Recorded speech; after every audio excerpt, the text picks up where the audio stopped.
Hi everyone, delonewolf here. Welcome back to the Sunday recap, my weekly vlog where I talk a little bit about my last week in games. And for EVE Online, it's been a pretty good week. I think I played more than average when it comes to EVE Online. And the major reason for that is that I started a mission grind. So my next phase for getting my basis of operations up and running and hopefully ready for the PvE content that CCP is planning at the moment is going to be to get a couple of rattlesnakes ready for level 4 missions. Now, close to detail, I don't have access to any level 4 mission agents.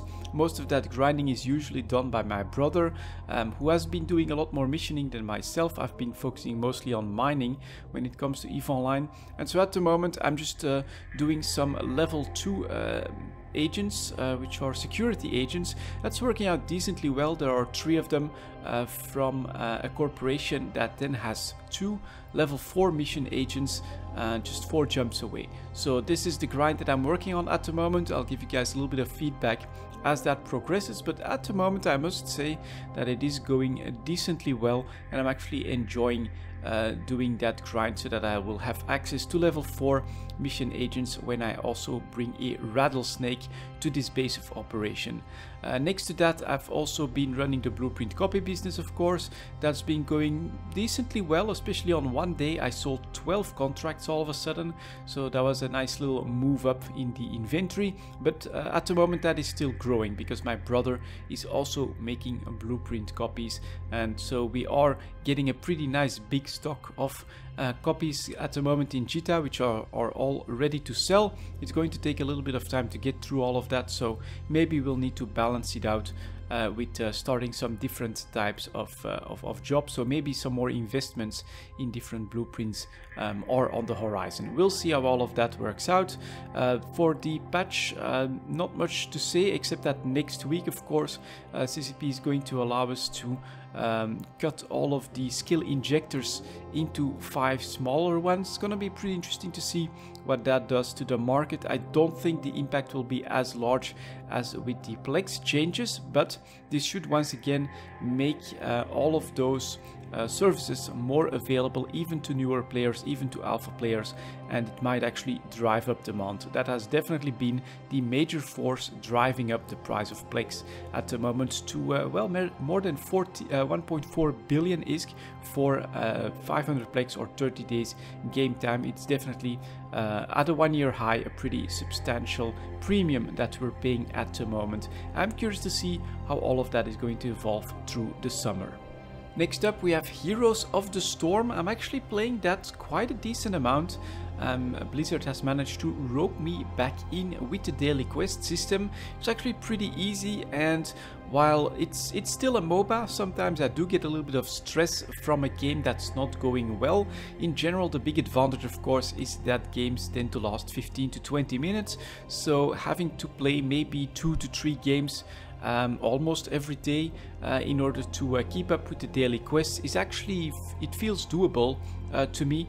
And I've been playing Rainer as well because I kept getting the quest of win 3 games, and Rainer just has that easiness to him and that big advantage as well with a better base range for a ranged character. Is absolutely completely crazy, and I've been doing really well completing the win a number of games quest, running that with James Rainer. At the moment he's definitely my favorite character in Heroes of the Storm when it comes to having some fun games where I feel like I can actually manage everything that's happening and be useful to the team. So I've been playing a decent amount of that. The goal is basically to earn gold, unlock more characters, check them out a little bit, and have fun doing that. And at the moment, I must say I am having fun playing Heroes of the Storm 2.0. I think my next character that I'm going to unlock is going to be Ragnaros. That could be pretty cool, and I'm actually pretty close to that. I think next week I might actually make that happen. So Heroes of the Storm, I know that it's definitely not for everyone, but comparing that in my opinion, of course, to something like Dota or League of Legends, the fact that the games are so much shorter, and the fact that they've basically ported over the quick play mechanic of Overwatch, I definitely feel like this is something that you can play and enjoy as a casual player, and you can make progress, you can feel like you're making progress just by unlocking characters through the daily quests. So I like what Blizzard is doing there, and for a casual player, yeah, they managed to hook me on some more Heroes of the Storm. And finally we have Banished. I actually played a decent amount of Banished as well. Something pretty interesting happened, something that I was not expecting. It was that the demographic winter that I've already talked about a little bit in previous videos through this Banished playthrough, it hit a lot harder than I thought it would. So basically my thinking was that the more houses I would have, the more things would smoothen out, because people would start dying at different times, but you would have more population that would still be growing at the same time. But that just did not happen. It was really weird. I'm not exactly sure how all of this happened, but I started with something like 180 laborers, so people that did not have a job. Everything was running, food was starting to come back, and then it hit. People started dying like crazy, and I actually dropped to 0 laborers and started cannibalizing population within the jobs who would die and did not have replacements. And so that was just an absolutely huge shift on a population of maybe 850 or something like that, adults that were working, with 170 or 180 laborers working. The demographics just hit so hard that all of those guys died off, and I actually had to cut back on some of the jobs in order to make it happen. So I have made a couple more of those, actually 24 houses, living centers centered around the market.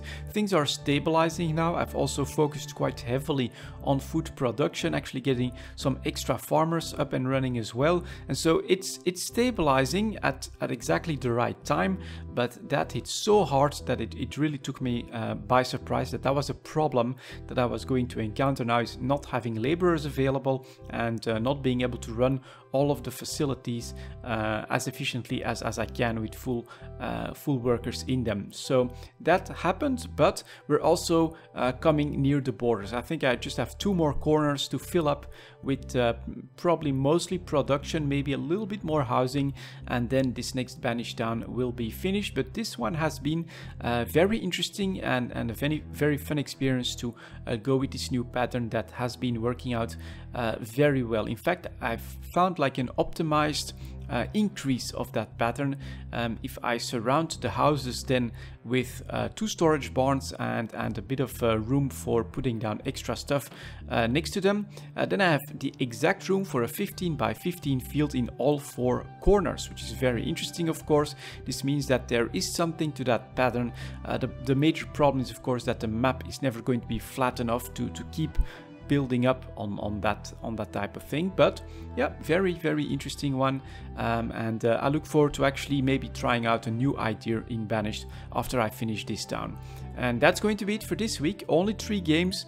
I had to do quite a bit of real life work as well. Should be better next week, but I'm definitely having fun at the moment, and my preparations in EVE, I would say, are going well. So I do look forward to any more information from CCP about what they're planning to do with EVE Online. Thank you very much for watching, and I'll see you all next time.